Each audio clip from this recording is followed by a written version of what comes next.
Yun. Kakain na naman yung ating mga warriors kay Banatics, oh. Ito, gumawa nga pala ako ng metal feeder sa kanila. So bali may natira tayong ano rito. Ito. Tapos sinarado ko dito. Sinarado ko yung dulo niya, dulo sa dulo. At yun, nakagawa tayo ng metal feeder. So ganyan din naman yung ano, metal feeder sa truck eh. Pag niloload sila. So ganyang kahaba, mas mahaba pa dyan yung metal feeder na ginagamit ng mga truck, mga club, mga ano, truck ng club. So ganyan nilang pinapakain yung ano, yung kanilang mga warrior natin na niloload dun sa truck. So maganda dito pa lang sa loft, sanayin na natin silang kumain ng ganun pakainan.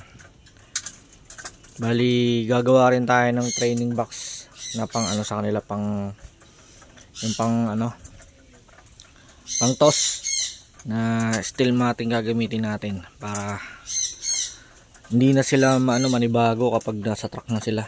Pakakawalan sila at pakakainin para ayos na ayos. So bali ito nga pala ginawa kong ano, tinakpan natin yung ng yero itong loft kasi masyadong open. Napakainit sa umaga. Tsaka sa pag umuulan, masyadong kay Bonatics masyadong umaanggi. Nababasa rin sila dito sa perch. Kaya naman eto. So nilagyan natin ng yero. So lahat ng mga halos materialis natin dito sa bakal, sa yero ay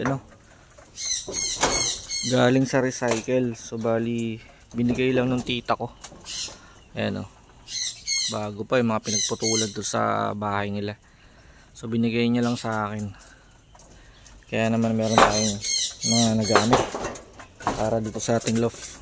At yung ibang mga bakal galing doon sa luma naming gate na ni-recycle din natin.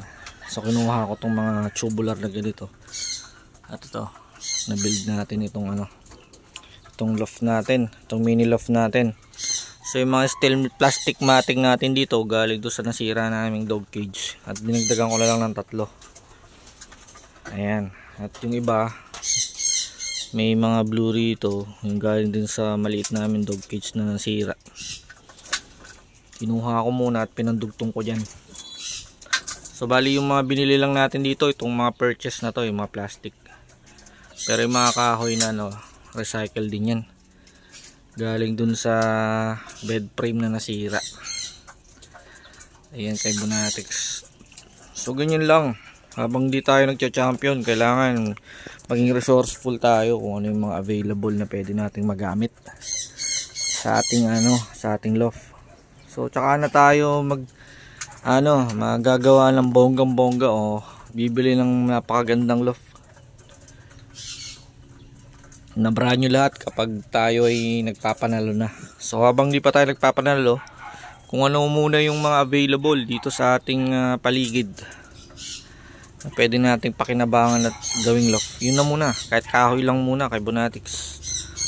So mahirap sumabay dun sa mga nagpapanalo na at kumakabig na ng mga premyo kasi may mga na yun may mga budget na yun para sa loft talaga at saka sa ibon.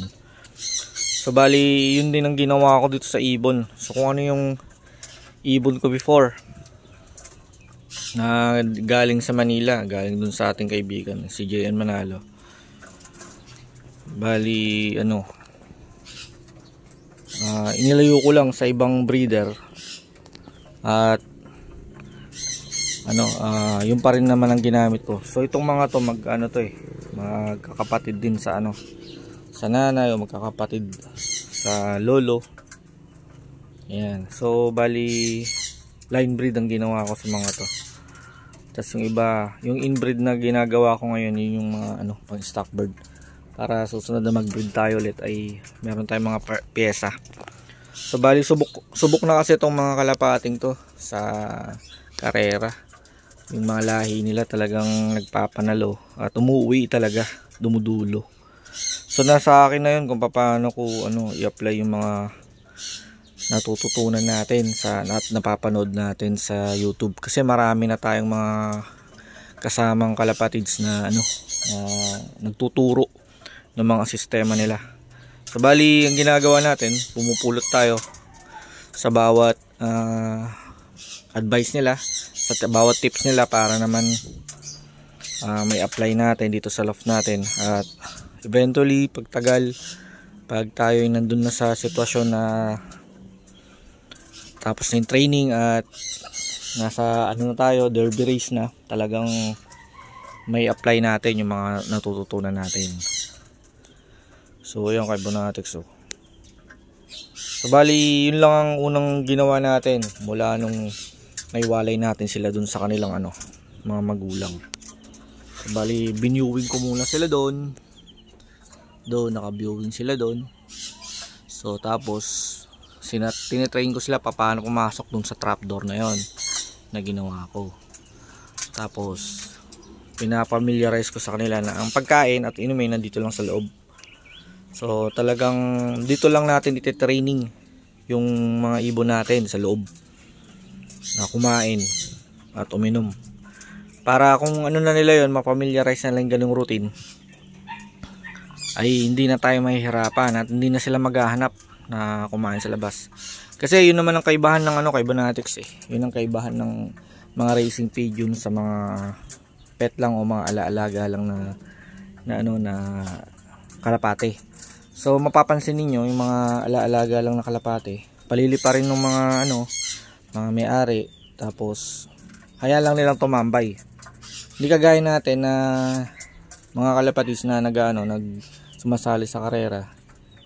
Tayo ay nagbibigay ng ng discipline sa mga ibon, na kung saan kapag sila ay pinalipad, after nun, balik kaagad, pasok kaagad sila sa loob ng loft, at doon sila kakain at iinom ng tubig.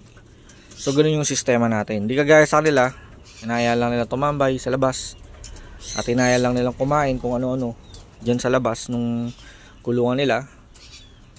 Yan, hindi kagaya sa atin, talagang after flying, pinapapasok natin kaagad, kasi ang kalaban talaga natin dito kay Bonatics yung oras kung paano natin mapapasok ng mabilis at makuha at maiklak yung ating mga ibon, yung ating mga kalapate. So yun yung yun yung natutunan natin, yun yung pinulot natin sa mga pansir na kalapatids na kasama natin na nagbablog din.